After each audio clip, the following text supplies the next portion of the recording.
آج پارلیمنٹ کے مشترکہ اجلاس میں تقریریں ہوئیں. وزیر خارجہ شاہ محمود قریشی صاحب نے یہ فرمایا کہ وہ OIC کے اجلاس میں نہیں جائیں گے. شہباز شریف صاحب قائد حزب اختلاف کا کہنا یہ تھا کہ پاکستان کو اس اجلاس میں شرکت کرنی چاہیے، جبکہ آصف علی زرداری صاحب کا بھی یہی کہنا، شہباز شریف صاحب کا یہ کہنا تھا کہ اس اجلاس میں شرکت نہیں کرنی چاہیے، بٹ آصف علی زرداری صاحب کا کہنا یہ تھا کہ پاکستان کو یہ فورم انڈیا کے لیے کھلا نہیں چھوڑنا چاہیے اور اس میں شریک ہونا چاہیے. لیکن پھر فائنلی فیصلہ یہی ہوا کہ شاہ محمود قریشی صاحب OIC کے اجلاس میں نہیں جائیں گے.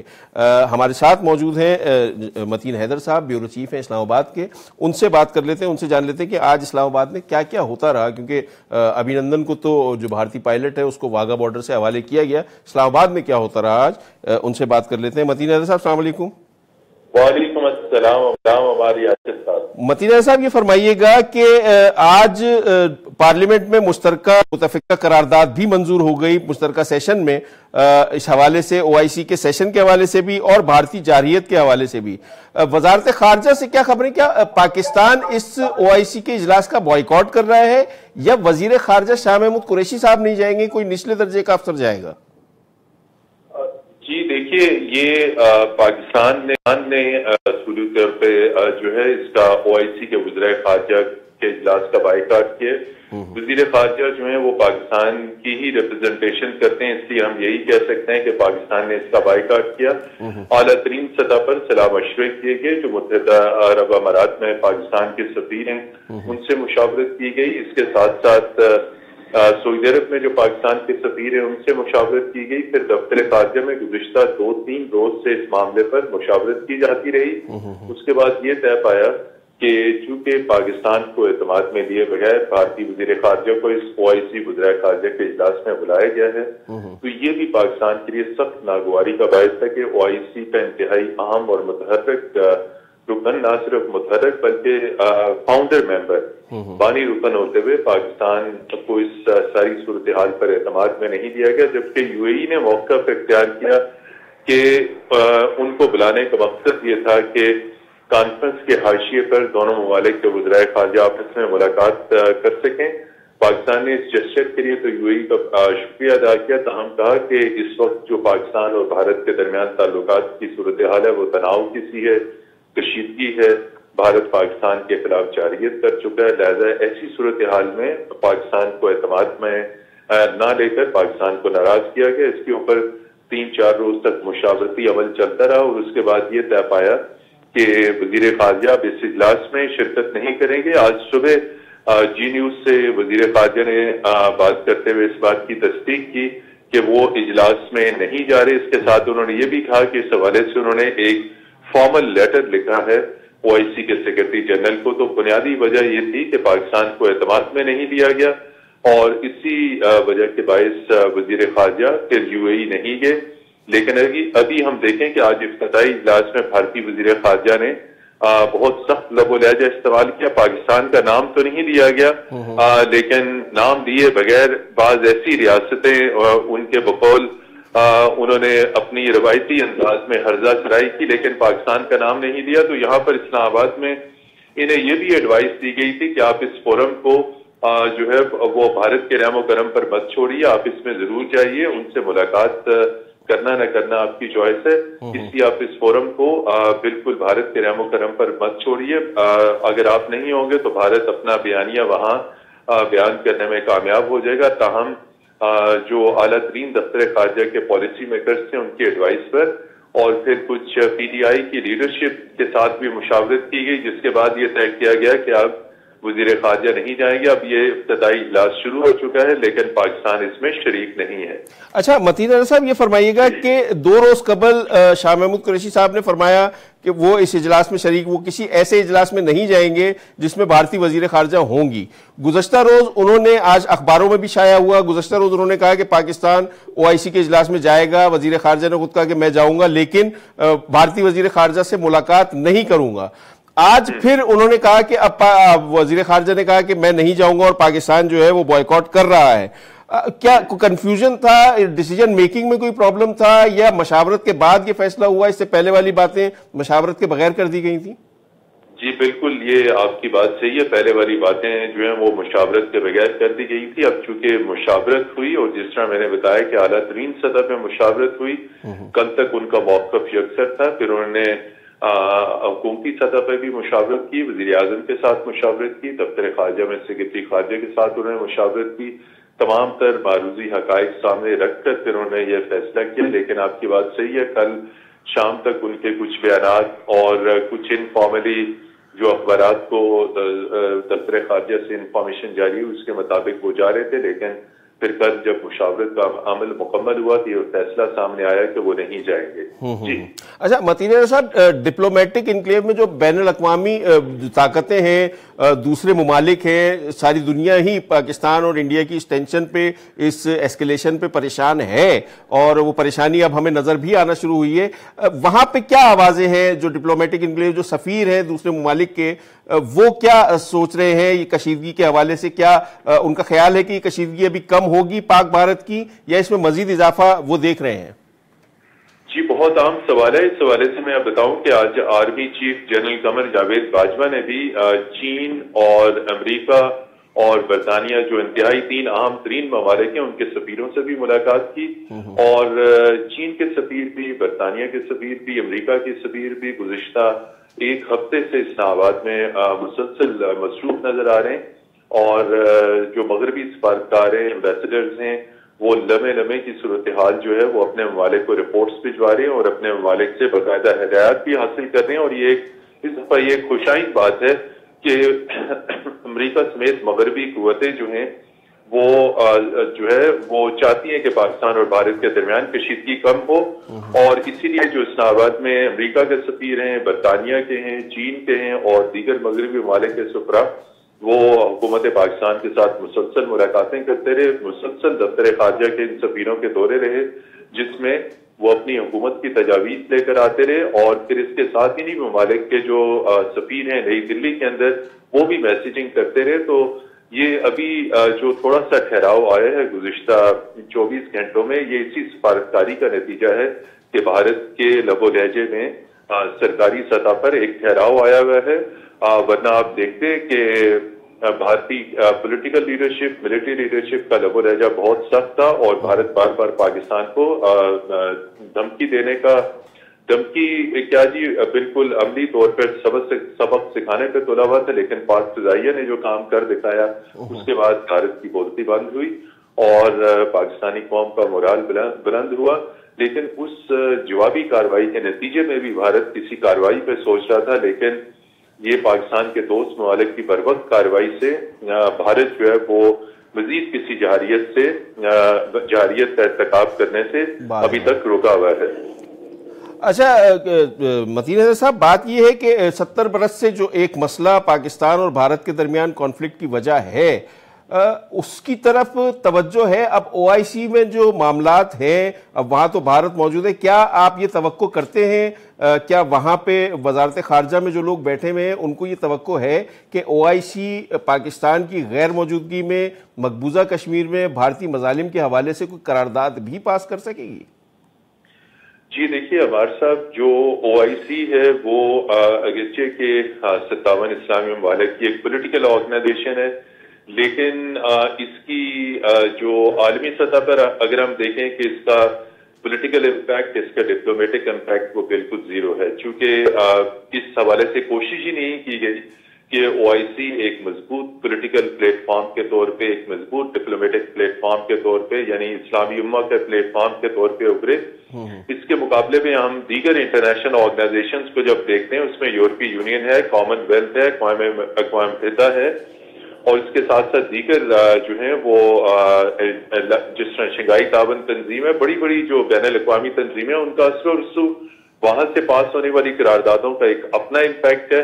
اگرچہ کہ اس کا اثر ہوگا، لیکن OIC اگر جس طرح میں نے پہلے بھی کہا کہ اسلامی دنیا کی ایک تنظیم ہے، لیکن اس کا عالمی سیاست کے اوپر خاص طور پہ اور تنازعات کے حوالے سے اس کا اتنا اثر و رسوخ نہیں ہے جتنا اقوام متحدہ کا ہے، جتنا نان الائنڈ موومنٹ کا ہے، جتنا یورپی یونین کا ہے، جتنا کامن ویلتھ کا ہے. اس کی وجہ ہمارے صاحب خود اسلامی ممالک ہیں، ان کا ایک خاص ٹپیکل سوچ ہے، اور اسی ٹپیکل سوچ کے باعث ان کی تنظیم وہ سٹیٹس پولیٹیکلی حاصل نہیں کر سکی جو اسے حاصل کرنا چاہیے تھا. اب یہ جتنی ریزولوشنز پاس کر لے بھارت کے کان پہ کوئی جوں نہیں رینگتی، اس لیے کہ بڑے بڑے جو عرب ممالک ہیں ان کے تجارتی تعلقات ہیں بھارت کے ساتھ، اور جب بھی پاکستان عرب ورلڈ کو، اسلامی ممالک کو اس حوالے سے اپنی لابنگ کرتا ہے، اپنا نقطہ نظر وہاں تک پہنچاتا ہے، وہ ہلکی پھلکی سپورٹ تو کر دیتے ہیں، لیکن وہ جو اپنا اصل اثر و رسوخ بھارت کے اوپر استعمال کرنا چاہیے وہ استعمال نہیں کرتے. بہت بہت شکریہ. متین حیدر صاحب ہمارے ساتھ موجود تھے، تفصیلاً ہمیں بتا رہے تھے کہ کیا اسلام آباد میں اس وقت ہو رہا ہے. ڈپلومیٹک سطح پر کافی تیزی ہے، عالمی ممالک کے جتنے بھی سفیر ہیں وہ اسلام آباد میں موجود ہیں، ملاقاتیں کر رہے ہیں، پاکستانی حکام بھی ان سے ملاقاتیں کر رہے ہیں. امید غالباً اب یہ امید کی جا سکتی ہے کہ شاید اب دونوں ممالک کے درمیان کشیدگی کم ہو. OIC کا کردار بہرحال اس سے پہلے بریگیڈیئر غضنفر صاحب نے بھی فرمایا، اور ابھی متین حیدر صاحب نے بھی یہ بات بالکل درست طور پر بجا طور پر فرمائی کہ OIC ایک تنظیم تو ہے اسلامی ممالک کی، لیکن کوئی اس کا اثر و رسوخ ایز سچ نہ اپنے اسلامی ممالک پر ہے اور نہ کسی دوسرے ممالک پر ہے. اور بھارت کے ساتھ تعلقات کے حوالے سے مسلمان ممالک کے اپنے معاشی مفادات ہیں، وہ اس کو قائم رکھنا چاہتے ہیں.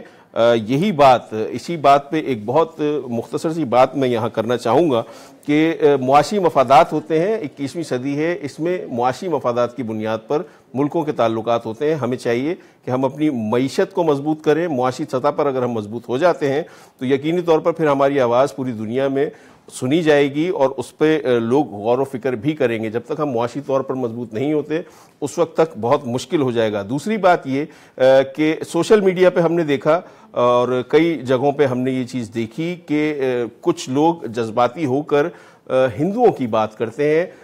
ہمیں بھارت کی بات کرنی چاہیے، انڈیا کی بات کرنی چاہیے، انڈیا میں رہنے والے لوگوں کے حوالے سے بات کرنی چاہیے، یا پھر انڈین آرمی یا اس کی ایگریشن کے حوالے سے بات کرنی چاہیے، کیونکہ ہمارے ملک کے اندر بھی بہت سارے لوگ ہیں جو اسی مذہب سے تعلق رکھتے ہیں، ہندو مذہب سے تعلق رکھتے ہیں، اور وہ محب وطن پاکستانی ہیں. تو اگر ہم ان کے مذہبی کوئی عقیدے کی بنیاد پر ان کے اوپر کسی بھی طرح کی کوئی تنقید کرتے ہیں بھارت کے لوگوں پہ، تو یہاں پہ موجود جو ہمارے ہندو بھائی ہیں جو محب وطن ہیں ان کی بھی دل آزاری ہوتی ہے. تو میرا خیال یہ ہے کہ سوشل میڈیا پہ کوئی بھی کمنٹ کرنے سے پہلے اس حوالے سے ضرور سوچ لینا چاہیے کہ ہمارے ملک میں ایک بہت بڑی تعداد ہندوؤں اور دیگر اقلیتوں کی موجود ہے، اور وہ محب وطن ہیں، جیسے ہم ہیں، جیسے یہاں کے مسلمان ہیں، وہ تمام لوگ پاکستانی ہیں اور ہمارے بھائی ہیں. ہم لوگ ایک ہی رسی سے جڑے ہوئے ہیں جو پاکستانیت ہے، جو پاکستان ہے. تو اس کا خیال ہمیں سوشل میڈیا پہ بہرحال تھوڑا سا رکھنا چاہیے تاکہ ان بھائیوں کی دل آزاری نہ ہو. آج کے پروگرام سے ناظرین اجازت دیجیے، پیر کے روز آپ کی خدمت میں دوبارہ حاضر ہوں گے. خدا حافظ.